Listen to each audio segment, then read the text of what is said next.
Before COVID, we would have brought you one international parking expert to talk to you face-to-face at this conference. But now, after COVID, we bring you four from 3 continents with video highlights of interviews we've held with them recently. We've got Martina Hertel from the German Institute for Urbanism. We've got Paul Barter from Singapore. He's an academic, but he also runs the Reinventing Parking website and podcast. Todd Littman of the famous Victoria Transport Policy Institute in Canada, and Juliana Mingado from Erasmus University, Rotterdam. Between them, they all have a wealth of experience and knowledge in parking management. We very much hope that you will enjoy, and thanks for listening. So about half of your land in a high density area is often devoted to roads and parking facilities. Of course, it might be different in a classic compact European city, but the implications are similar, that many cities around the world are devoting a significant portion of land to off-street parking facilities and on-street parking that displaces other land uses. That could be housing, it could be green space, it could be parks, it could be trees. Well, you can look around the world at the most economically successful neighborhoods, the places that people love and they will travel to, and they will happily use walking and bicycling and public transit. Think of downtown Paris, think of London, think of Oxford. The most important factors why companies, especially large companies, decides to locate in a specific area, like a city center or downtown or something else, is basically based on quality of labor force, general accessibility of the city. But we're not talking about parking, we're talking about train connections, even better if there is high speed, maybe the proximity to a major airport. But especially quality of labor is one of the most important reasons to why some companies decide to locate in one city or the other. So, well, parking is not really, I mean, the point is very simple. They can get parking everywhere, but to get good people, probably they don't get good people everywhere. That's why they usually choose for one city. There is absolutely no relationship between number of cars and the turnover of shopping areas. So it doesn't mean that the more cars, the better in terms of shops. Some of the most important factors that influence the turnover of shopping areas are actually the attractiveness of the shopping areas. And attractiveness doesn't mean car parking. And basically also the income of people, of course. So usually, so the more money people have, the more they spend usually. A tip of advice for all cities: cars do not spend money. People spend money, not cars. So you can put as many parking as you want in front of your shops, but they will not spend money. People spend money. When somebody arrives, when their customers arrive by walking or bicycling or public transit, they are going to spend money just as well as somebody who arrives by car. In fact, people that if you own a car, you're spending a good portion of your income on that car. If you can live car free, you've got more money to spend on groceries and food and other activities. So every time you create a more walkable and bikeable and transit friendly place, you're accommodating the people who are the trips that are fueled by food and drink. You are supporting your local economy more than if you are encouraging people to arrive downtown by car. Parking is never really free. The decision is between paying directly or indirectly. Somebody's got to pay for that parking. So every time somebody buys a car, they expect somebody to provide parking for that car. And most of that parking is not paid for directly. They're expecting governments to provide on-street parking and businesses to provide parking for their customers and their employees, and they expect all the housing that they're going to live in to have a parking space, and it's hidden. My research indicates that those are expensive facilities. So every parking space uses land and requires construction and maintenance that actually totals hundreds of euros per year per parking space. If you're building a €1 million mansion, then adding, say, 50,000 euros to build a garage is not a big deal. It's 5%. But if you're trying to build apartments that will sell for, say, 200,000 euros, adding 50,000 euros to that increases their cost by 25%. And that is actually quite common, at least in North America, at least in the cities that I study, that the cost of parking becomes a major cost for low-income housing. I think there is plenty of evidence that a good parking management or good parking policy is absolutely essential for the quality of life of cities. The benefit is that you try to adjust the demand and the offer, and you're trying to come up with a better solution for public space. Basically, you see that in the last, let's say, maybe 15, 20 years, there has been parking has become more and more important within the SUMP. And if 15, 20 years ago was still, well, like, let's say, a side part of a marginal part of your local transport policy, nowadays is really the backbone of a transport policy. Well, parking is absolutely essential to manage urban mobility. So I would say that if you have a sustainable urban mobility plan without an effective parking policy, it's like having a car without tires. So basically it's useless. SUMP only covers pull measures, like how to improve walking, how to improve cycling, how to improve public transport, or how to improve shared mobility.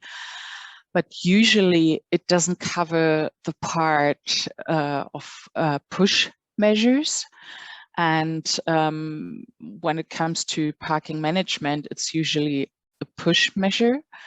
And I think that's pretty important, that SUMP also covers not only pull measures, but also push measures. What parking management is for parking management, but parking for parking mobility, for mobility management is another toolkit. For example, parking maximums in the city centre, limiting the parking supply in the city centre, repurposing some of the parking that already exists in the city centre for other things. You can do all of those things, but you won't be brave enough until you've got basic good parking management. I think we can summarise the benefits of parking management in a number of ways. Firstly, parking management is a crucial part of any sustainable urban mobility plan because it helps to achieve other objectives like freeing up public space, improving quality of life, cutting congestion, cutting air pollution, improving road safety. It's crucial for these factors, for these things. We also see that any SUMP around Europe, around the world really, that has reduced the number of people who are travelling by car, has included parking management as a fundamental part of the package of measures in the SUMP. Finally, when parking management is a significant operation, it does generate revenue, and that revenue can be used to fund sustainable transport measures, as you will have heard or will be hearing from the Krakow example, from Thomas Flaminski from Krakow. So all in all, there are incontrovertible and really, really crucial benefits to be delivered by parking management as part of an SUMP.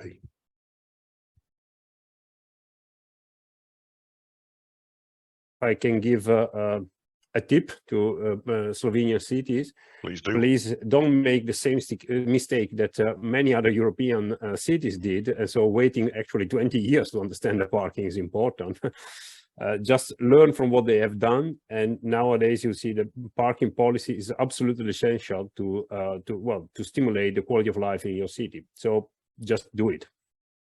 To know whether you have a problem, you need to have some something of you need some data, right? So you would want to do a very, very simple kind of stock take. Before you would get in consultants, you might get some junior staff to go out and sort of do some very, very simple parking observations, right? They would see if anyone is parking illegally and on the footpaths, that kind of thing. So if they're just getting started, they may look around and see other places that don't have major parking problems, and they may see that they're using time limits. And so, but then as perhaps the parking problems escalate, potentially if a city is growing or a town is growing, or there's some economic development or tourism booms or whatever the reason, parking problems may become worse. Car ownership is going up in Slovenia. The answer is you need to have parking fees if that's what's happening. And so, but one of the questions that arises as a city or a town starts to propose parking fees in the street for the first time, that can come as a bit of a shock to the locals and to the local politicians as well.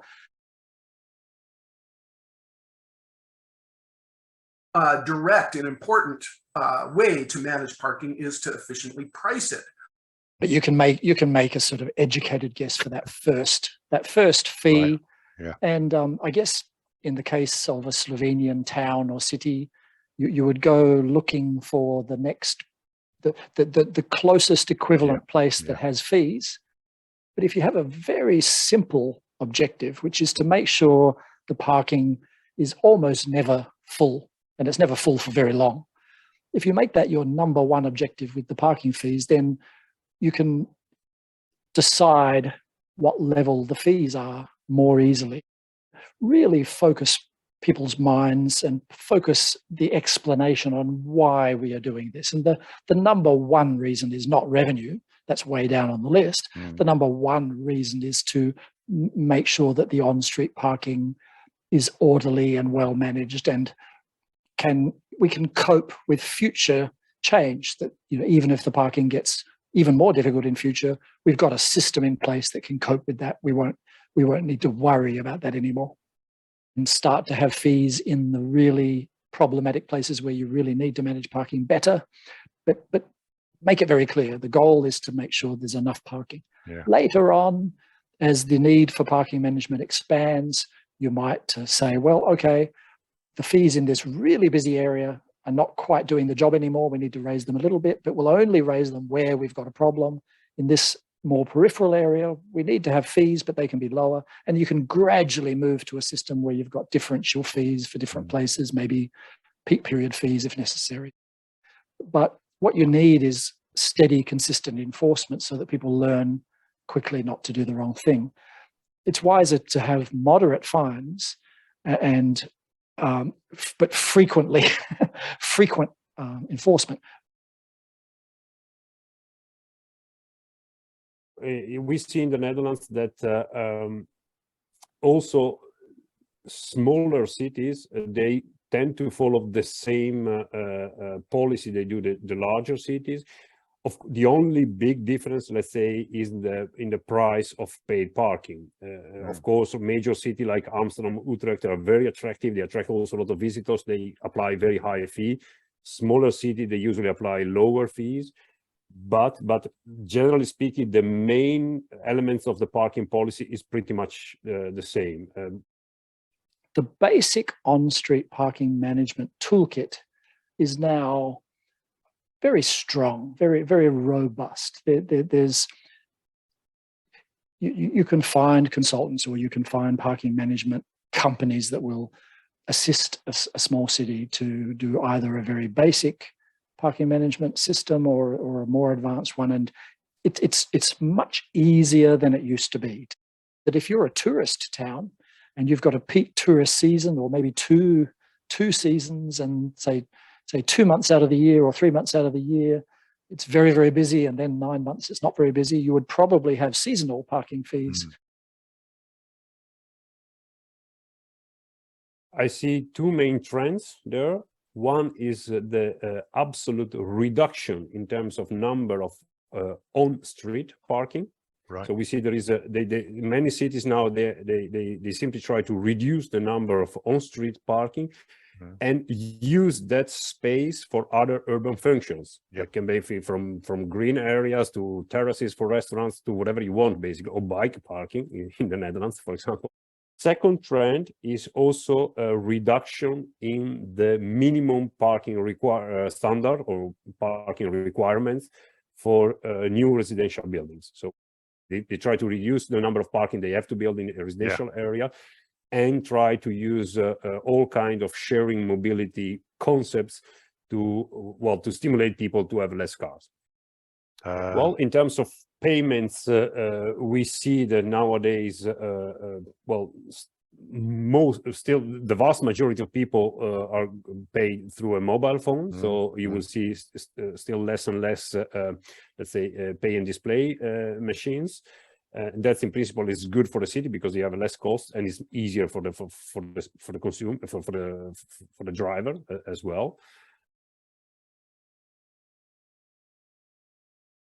Ideal role of the national governor should be provide guidelines, provide knowledge. Absolutely, there is cities do need knowledge, especially smaller towns. They cannot do everything themselves.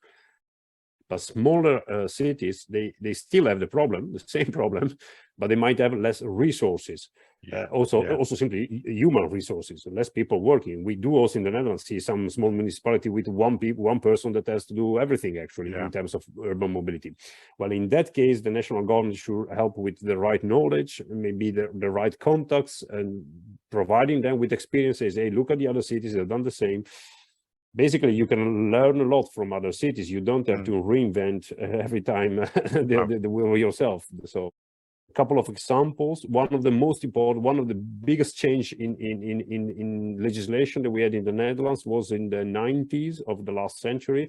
And it was what we call it the decriminalization of parking. So basically that was not anymore an issue of the police, but simply they went to the local authority. Local authority was able to start enforcing, start to introduce parking pricing and all other measures. So that's very important. I know that France has also recently done after many, many years of trying that.